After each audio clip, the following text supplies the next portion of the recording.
Mardi 22 octobre 2024, mesdames et messieurs, bonsoir et bienvenue dans ce journal. Dans les actualités de ce jour, Madagascar va restaurer ses lignes ferroviaires. C'est la solution pour le transport de marchandises. Le président directeur général de l'entreprise CCCC, Yang Tongzou, est arrivé dans le pays aujourd'hui et a rencontré le président Andry Rajoelina au palais d'État d'Iavlou. Cela fait moins de 2 mois qu'ils se sont rencontrés à Beijing et maintenant ils sont chez nous pour discuter de la coopération dans les grands projets à réaliser dans le pays. Les détails avec Josikel Rangenirine et Andora Zajaïbe. C'est une forte délégation de la société CCCC ou China Communication and Construction Co. qui débarque, conduite par le président et directeur général Yang Tongzou, pour rencontrer le président Andry Rajoelina au palais d'État d'Iavlou. Cela ne fait qu'un mois et demi qu'ils se sont rencontrés à Beijing et voilà que le CCCC arrive à Madagascar afin de poursuivre les négociations sur les projets de collaboration majeurs. La 4C est connue mondialement dans le domaine des infrastructures à grande échelle. Et aujourd'hui, c'est le plus grand projet concernant l'amélioration de la circulation des marchandises et des produits qui a été discuté.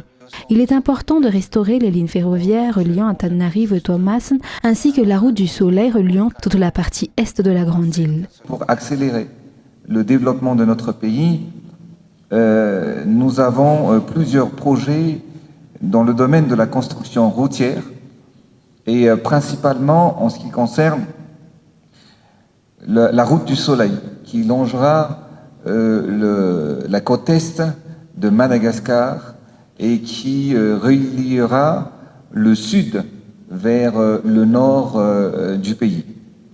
C'est un grand projet qui me tient particulièrement à cœur et ça va désengorger et emmener le pays et emmener bien évidemment le développement tant attendu à Madagascar par la population depuis des années. Votre groupe représente aussi une société connue et reconnue mondialement dans les infrastructures ferroviaires. Et bien évidemment, comme vous le savez, actuellement, nous sommes en train de construire notre première autoroute. Et parallèlement à cette autoroute, nous voulons lancer le projet de la ligne ferroviaire également. Parce qu'aujourd'hui, comme vous le savez, les pétroles, le fuel, l'essence en général, empruntent la route nationale. Or, ce sont des produits sensibles et dangereux et qui devraient être uniquement transportés par la ligne ferroviaire. Le ciment, le riz, le sucre, les fers. Aujourd'hui, tout ça, c'est emprunte la route nationale. Et c'est pour cette raison que la route nationale numéro 2, qui va vers le port, est vraiment détériorée. C'est pour cette raison que j'insiste un peu sur ce projet, afin qu'on puisse étudier la ligne ferroviaire. Ces 2 projets donneront un nouveau souffle à l'économie de la Grande Île et de nombreuses régions. En tant qu'île, les mers qui nous entourent devraient être un avantage, notamment pour le transport. C'est pourquoi il a été envisagé de construire un port à plusieurs endroits de l'île. Madagascar, c'est un grand pays. Nous avons 5000 km de côte. Contrairement à d'autres pays en Afrique qui n'ont même pas de port, qui n'ont même pas de littoral. Mais à Madagascar, nous avons, et nous voulons donc exploiter notre potentiel en construisant, en rénovant également nos ports sur l'ensemble du territoire madagascar. Madagascar coopérera également avec la CCCC dans le secteur de l'énergie. Ils ont une expérience particulière dans la construction de centrales électriques à énergie renouvelable. Le président Andry Rajoelina a souligné que c'est un grand avantage pour Madagascar d'avoir un partenaire aussi fiable, ayant un grand envergure et disposé à travailler avec nous pour mener à bien les projets qui changeront complètement la vie quotidienne de la population. Et dans les actualités de ce jour également, Madagascar accueille pendant 3 jours le 20e colloque de l'océan Indien sur le VIH. La cérémonie d'ouverture s'est tenue ce matin, assistée par la première dame, Madame Mialradzuel, à la fois marraine de cet événement. 3 grands messages ont marqué le discours de la première dame, notamment pour les personnes porteuses du virus VIH, un appel à l'entraide à l'endroit des partenaires techniques et financiers, mais surtout la sensibilisation des jeunes à faire le bon choix pour lutter contre ce virus mortel. Reportage signé Mervola Sferen, Radio Ramananzatouf sur les images de Andorra Zanjaib. Le centre de conférence international d'Ivat a été le rendez-vous des îles voisines de l'océan Indien à partir d'aujourd'hui jusqu'au 24 octobre. Outre Madagascar, le pays hôte de l'événement, Maurice, les Seychelles, la Réunion, Mayotte, les Comores et les îles Rodrigues ont dépêché des délégations pour participer à ce colloque. C'est un événement dédié à la lutte contre le VIH à travers le partage des expériences. Pour nous, à Madagascar, le taux de personnes dépistées reste faible par rapport au nombre de personnes susceptibles de porter ce virus et qui circulent au sein de la société et constitué pour la plupart de jeunes.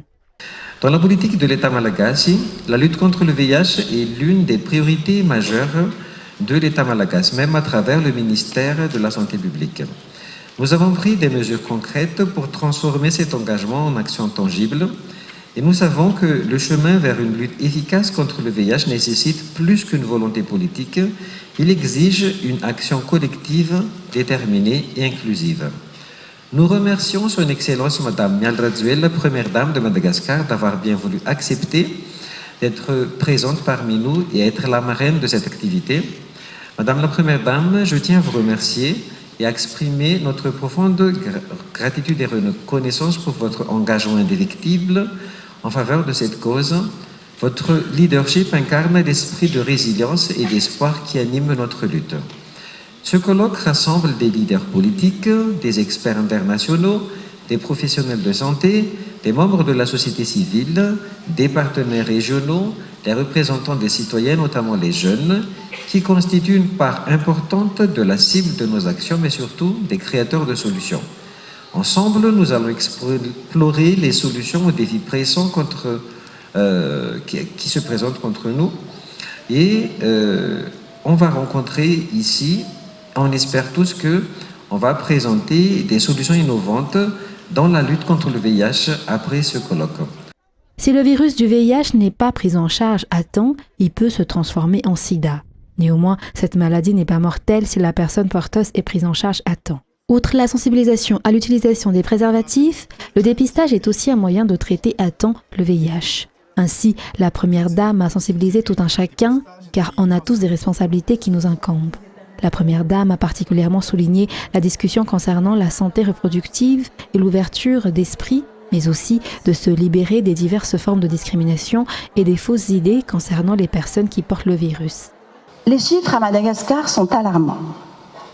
En 2023, il est estimé que 74 000 personnes vivent avec le VIH, alors que seulement 20 000 cas sont officiellement répertoriés. Ce chiffre, derrière lequel se cachent des vies humaines, des familles et des avenirs compromis, révèle un écart inquiétant qui témoigne de l'ampleur du défi à relever. De nombreuses personnes ignorent qu'elles sont porteuses du virus et souvent, involontairement, continuent de le transmettre par des rapports sexuels non protégés ou d'autres pratiques à risque.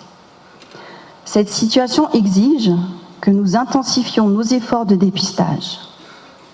Chaque personne qui connaît son statut a une meilleure chance de recevoir un traitement adapté. Nous avons tous un rôle à jouer dans la lutte contre le VIH. La sensibilisation est nécessaire pour éduquer la population et briser les chaînes de l'ignorance. Il est impératif d'encourager des discussions ouvertes et honnêtes sur la sexualité et la protection, que ce soit à la maison, à l'école ou entre amis. Ce n'est pas un sujet honteux, c'est une nécessité. Il est essentiel que les parents soient ouverts à ces discussions. Notre culture peut parfois ériger des barrières, mais Il est temps d'encourager l'ouverture d'esprit.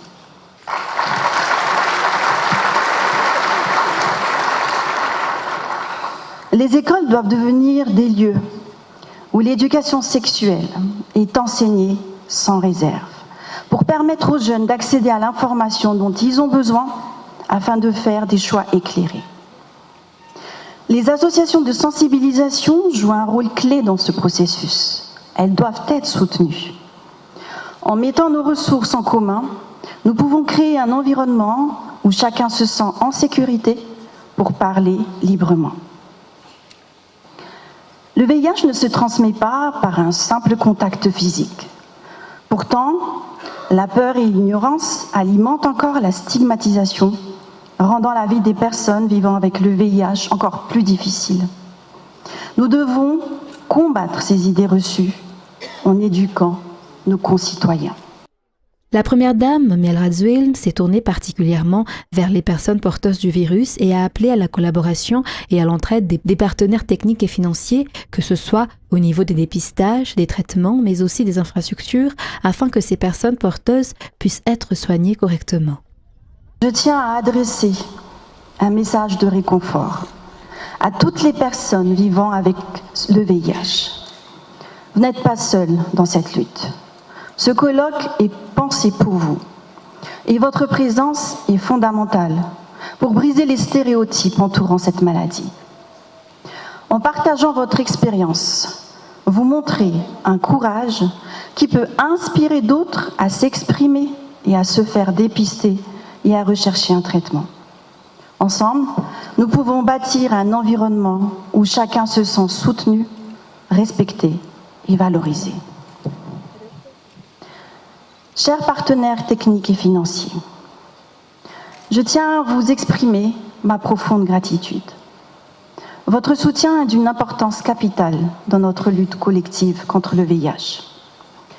Bien que nous ayons accompli de grandes avancées, il reste encore beaucoup à faire.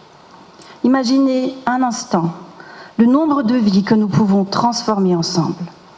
Chaque jour, de nombreuses personnes vivent dans l'ignorance de leur statut sérologique. Et beaucoup ne reçoivent pas les traitements essentiels dont elles ont besoin.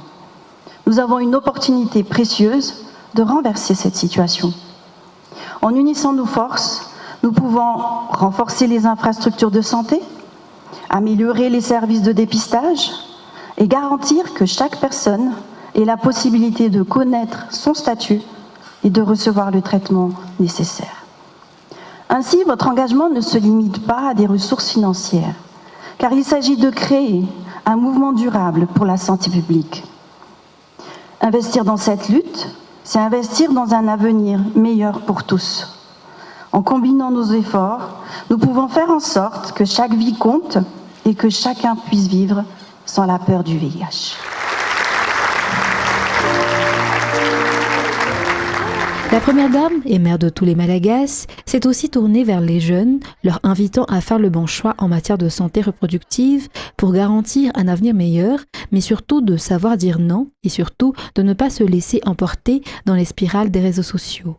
Connaître cette maladie est aussi un moyen de lutter contre. Et enfin, chers jeunes, aujourd'hui, je m'adresse à vous comme je m'adresse à mes enfants, de jeunes adultes qui sont devenus. Je ne suis pas ici pour vous faire la morale, mais pour vous partager un message important. Vous êtes l'avenir de Madagascar. Votre santé et vos choix d'aujourd'hui façonneront le monde de demain. Vous avez le pouvoir d'influencer non seulement votre propre vie, mais aussi celle de vos familles et de votre entourage. Votre corps vous appartient. Ne laissez jamais personne décider à votre place. Vous avez le droit de faire des choix concernant votre vie sexuelle. Il est important de comprendre que dire non est un acte de force, pas de faiblesse. Ne cédez pas à la pression des autres et encore moins à celle des réseaux sociaux. Rappelez-vous, chaque décision que vous prenez aujourd'hui peut influencer votre avenir et celui des générations futures. Informez-vous Posez des questions, parlez à vos parents, à vos éducateurs, à vos amis. Dites-vous que la connaissance est votre meilleure arme contre le VIH. Soyez fiers de protéger votre corps, soyez fiers de faire des choix éclairés. Protégez-vous, mais aussi protégez vos amis. En joignant nos forces, nous pouvons créer une société informée et responsable. Ce colloque et partage sur le VIH qui se tient à Madagascar est la 20e édition au niveau de l'océan Indien. Une résolution sortira à l'issue de ce colloque sur le VIH.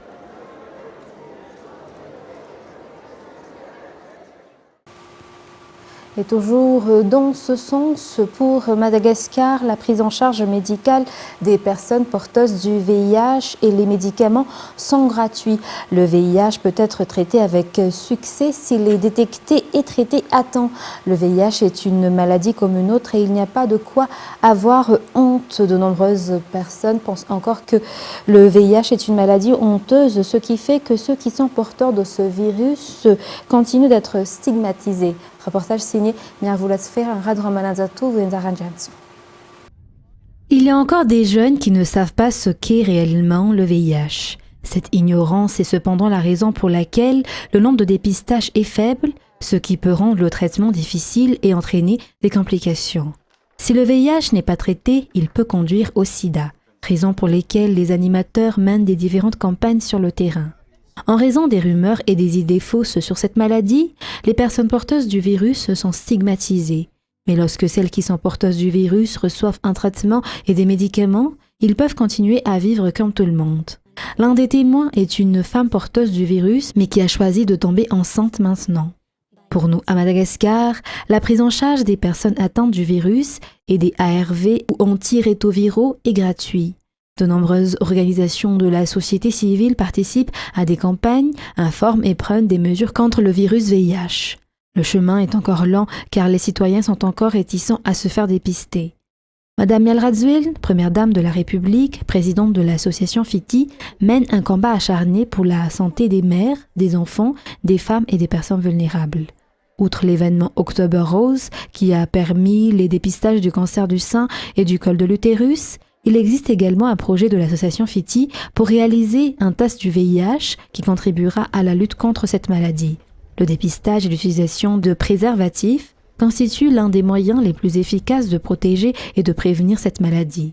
Parmi les propositions proposées aujourd'hui par l'épouse du président de la République figure également l'ouverture d'un débat sur les relations sexuelles incestueuses, l'introduction de l'éducation sexuelle dans les écoles et diverses campagnes d'information sur le virus et les méthodes pour le prévenir et le traiter. Toujours dans cette page santé, le ministère des Affaires étrangères confirme la décision prise par le gouvernement malgache en Conseil des ministres du 16 octobre dernier concernant la fermeture des frontières malgaches, que ce soit par voie maritime ou aérienne, avec les pays où la maladie est présente, à l'exemple des Comores. Une fermeture pour préserver la santé publique. Compte tenu des nouveaux cas de choléra aux Comores, les frontières malgaches restent fermées. Seuls les navires transportant des marchandises stratégiques sont autorisés à accoster. Néanmoins, les marins ne sont pas autorisés à débarquer. Des mesures sanitaires particulières, notamment la chimioprophylaxie, sont appliquées aux voyageurs en provenance des Comores et des pays touchés par le choléra sur les vols internationaux. Le ministère des Affaires étrangères confirme dans un communiqué que cette décision n'affecte pas les relations diplomatiques fraternelles et amicales entre Madagascar et les Comores. D'autre part, des négociations entre les deux pays sont déjà en cours pour la réouverture des liaisons aériennes, des négociations en considération de tous les paramètres et une reprise en toute sécurité tout en veillant à la santé publique, toujours selon le communiqué du ministère des Affaires étrangères. Et dans la page économique de ce soir, il s'agit d'une maison d'exposition dédiée à la vanille qui n'aura aucun lien avec la maison de la vanille d'Antala qui sera construite ici à Andoual, a souligné ce matin le vice-président de l'Assemblée nationale de la province d'Antsranan. La maison de la vanille d'Antananarive n'intervient aucunement sur le secteur de la vanille, mais respecte les consignes du président de la République pour ceux qui œuvrent dans le secteur de la vanille Lavani. Les détails avec Cécile Vin, Anienne Martina sur les images de Secha Angenab. Bien qu'elle porte le même nom, la maison de Lavani dans le 2e arrondissement à Indoual et celle d'Intala sont totalement différentes. Celle qui sera construite à Indoual reste uniquement un pôle d'attraction touristique dans la capitale de Madagascar, a indiqué le vice-président de l'Assemblée nationale pour la province d'Antsranan. Elle n'intervient aucunement sur les activités dans le domaine, mais sera seulement un lieu d'exposition. Seule la maison de Lavani d'Intala, capitale mondiale de Lavani, prend les décisions concernant la culture, la production, la transformation, l'exportation, ainsi que le prix de Lavani, selon les explications. Ce lieu a également été fait pour la recherche, les tests et l'amélioration continue de la qualité de Lavani. L'infrastructure est actuellement en cours de réhabilitation. La construction de la maison Lavani, une maison d'exposition à Indoual, suscite la polémique sur Internet depuis le début de la semaine dernière, raison pour laquelle le vice-président de l'Assemblée nationale pour la province d'Antsranan a apporté des éclaircissements. Et dans la page politique, la fin de la semaine dernière a eu lieu la cérémonie de remise d'écharpes pour les 5 députés élus dans la région d'Anos. Ces derniers ont confirmé leur engagement pour le développement de la circonscription où ils ont été élus. Le point avec Fénara Koutouarsoul.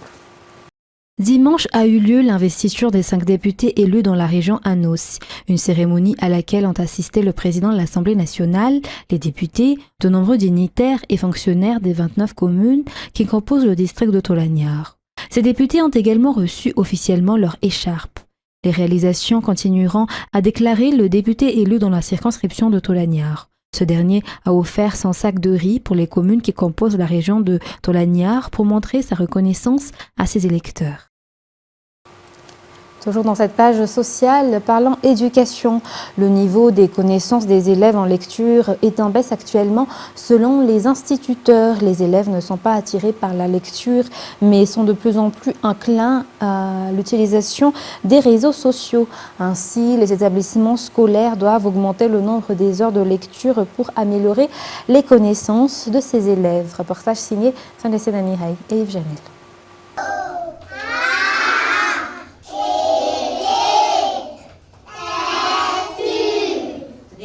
Bravo. Apprendre les élèves à lire et à aimer les livres commence dès la primaire. Mais le niveau des élèves en lecture est en baisse actuellement selon les instituteurs. Les enfants préfèrent les téléphones et les réseaux sociaux. Pour y remédier, les instituteurs ont pour stratégie de tenir une séance de lecture tous les jours à partir des petites sections. Les écoles encouragent également les parents à les aider dans ce sens. En effet, les responsabilités sont partagées pour augmenter le niveau des élèves et pour les inciter à aimer la lecture. Au niveau du programme scolaire en général, les écoles se préparent pour la première période des examens selon les informations. À l'international, le mouvement libanais Hezbollah a déclaré avoir tiré tôt aujourd'hui des roquettes sur plusieurs positions en Israël, dont une base navale et une base du renseignement militaire près de Tel Aviv, visée pour la 2e fois en quelques heures. France 24.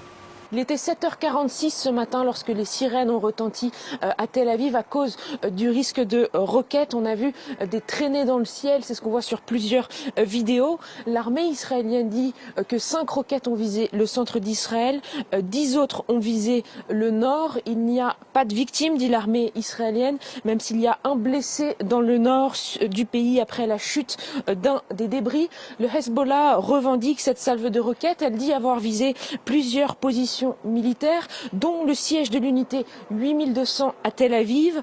Cette unité, c'est les renseignements israéliens et c'est la 2e fois en moins de 24 heures qu'elle est visée par le Hezbollah. Depuis fin septembre, de manière plus générale, c'est un lieu clé israélien régulièrement visé par le Hezbollah. Et puis, le Hezbollah dit aussi avoir visé une base navale à proximité de Haïfa. Cela fait suite à une nuit de fortes tensions au Liban. L'armée israélienne revendique avoir visé 300 cibles du Hezbollah en 24 heures et depuis 2 jours, eh bien, des institutions financières et bancaires affiliées au Hezbollah sont largement visées. Il s'agit notamment des banques de la filiale Harkad al-Hassan. Selon les habitants de Beyrouth, eh bien, plusieurs frappes ont ébranlé la capitale libanaise. Depuis la fin du mois de septembre, ce sont environ 1500 Libanais qui ont été tués au cours de ces frappes aériennes et des combats au sud du pays. Et en Russie, le président russe Vladimir Poutine accueille à partir d'aujourd'hui une vingtaine de dirigeants étrangers, alliés ou partenaires pour le sommet annuel des BRICS, alliance de pays émergents que le Kremlin souhaite voir concurrencer l'hégémonie occidentale. France 24. C'est une réunion qui sera suivie de près par l'Occident. Réunis à Kazan, une trentaine de pays dont des puissances mondiales, 20 000 invités et un dirigeant sous mandat d'arrêt international, Vladimir Poutine. À domicile, le président russe entend bien redorer son blason et démontrer l'échec de la politique d'isolement et de sanctions engagée contre lui. Pour cela, il peut compter sur l'attrait sans précédent dont jouit le groupe des BRICS. Aux 5 États fondateurs, Brésil, Russie, Inde, Chine, Afrique du Sud, se sont ajoutés l'Iran, l'Égypte, l'Éthiopie et les Émirats arabes unis cette année. Une dynamique qui se renforce. Une trentaine de pays ont déposé leur candidature, dont la Thaïlande et la Turquie. Un groupe d'États puissants, capable de contrer l'hégémonie occidentale sur la scène internationale, suffisamment important pour justifier la visite du secrétaire général de l'ONU, qui échangera pour la première fois avec Vladimir Poutine depuis l'invasion de l'Ukraine en 2022. Un groupe en pleine croissance qui pèse également sur l'économie mondiale. Le PIB commun des BRICS est supérieur à celui des pays du G7. Dans ce contexte, le Kremlin veut convaincre ses principaux partenaires commerciaux d'utiliser leur monnaie nationale dans les échanges afin d'affaiblir l'hégémonie du dollar américain. Au programme également, la création d'une plateforme de paiement en monnaie numérique destinée à contourner le billet vert, mais qui serait surtout intéressante pour les entreprises russes évincées du système SWIFT. Enfin, un autre sujet sera surveillé de près par l'Occident. Moscou entend renforcer sa coopération stratégique avec la Corée du Nord et l'Iran. Et pour terminer ce journal, à 15 jours de la présidentielle américaine, les invectives se multiplient entre les candidats Kamala Harris et Donald Trump. Le point avec France 24. À moins de 15 jours de la présidentielle, Kamala Harris et Donald Trump occupent le terrain avec des stratégies bien différentes. Le candidat républicain était en Caroline du Nord, État ravagé par le passage de l'ouragan Hélène fin septembre. En meeting, Donald Trump multiplie les attaques contre sa rivale. Elle est un désastre. Elle est un désastre cognitif et personne ne veut en parler. Et nous ne pouvons pas tenir 4 ans de plus avec elle. Samedi, Donald Trump avait également insulté Kamala Harris sous les applaudissements de ses partisans. Face à ces attaques, Kamala Harris cherche à se concentrer sur certains États clés. La vice-présidente a fait une tournée éclair en Pennsylvanie, dans le Wisconsin et dans le Michigan. En s'affichant aux côtés de l'ancienne parlementaire républicaine Liz Cheney, elle cherche à rallier les conservateurs modérés. Mais face aux journalistes, elle se retrouve souvent à répondre à son adversaire. Dans une démocratie, les gens débattent. Ils ne sont pas d'accord, mais n'utilisent pas la violence. Tout le monde doit le dire haut et fort. Cela concerne aussi, et tout particulièrement, les candidats à la présidence des États-Unis. Un durcissement de ton qui n'est pas anodin, alors que les deux candidats sont au coude à coude dans les sondages. Selon de nombreux observateurs, le scrutin de novembre pourrait être le plus serré de l'histoire des États-Unis. Fin de ce journal, mesdames et messieurs, je vous remercie de votre fidélité. Très bonne suite de programme sur Viva. Dans quelques instants, vous allez suivre l'émission Nizouk ou Point de droit avec Senou Ranirlint. Sur ce, très bonne continuation sur Viva. Au revoir.